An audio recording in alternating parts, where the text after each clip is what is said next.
এখনে পশ্চিমবাংলায় একটা জিনিস খুব চর্চায় চলছে, সেটা হচ্ছে লক্ষ্মীর ভাণ্ডার।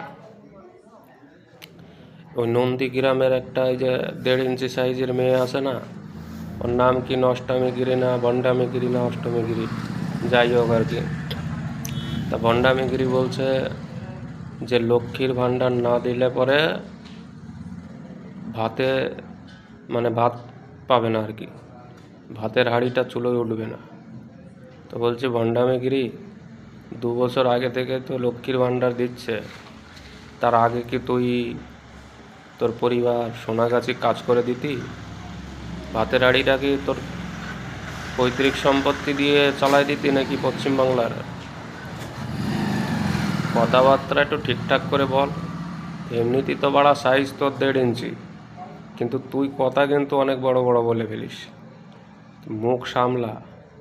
আর আরেকটা আছে ওই যে লাগাও সায়নী, বলছে যে আগে দাদাদের কাছে বৌদিরা হাত পাততো, এখন বৌদিদের কাছে দাদারা হাত পাতে লক্ষ্মীর ভাণ্ডারের টাকা আসলে। তা বলছি দাদাদের কাছে বৌদি হাত পাতুক আর বৌদিদের কাছে দাদা হাত পাতুক, ওই দিন শেষে বৌদিকে দাদার নিচেই দেখা যায়। যেমনটা তুই, তোকেও তোর দিন শেষে রাতে কেউ কারোর নিচেই দেখা যায়। তা তৃণমূল এখনো ভয় পেয়েছে সেটা বলার কোনো অপেক্ষা নেই, কারণ এখন ভাওতাবাজি করে বেড়াচ্ছে। এই তৃণমূলের নষ্ট কিছু মেয়ে ছেলে, নষ্ট মহিলারা বা তৃণমূল পুরোই এখন ভণ্ডামি করে বেড়াচ্ছে, মানুষকে আতঙ্কিত করছে।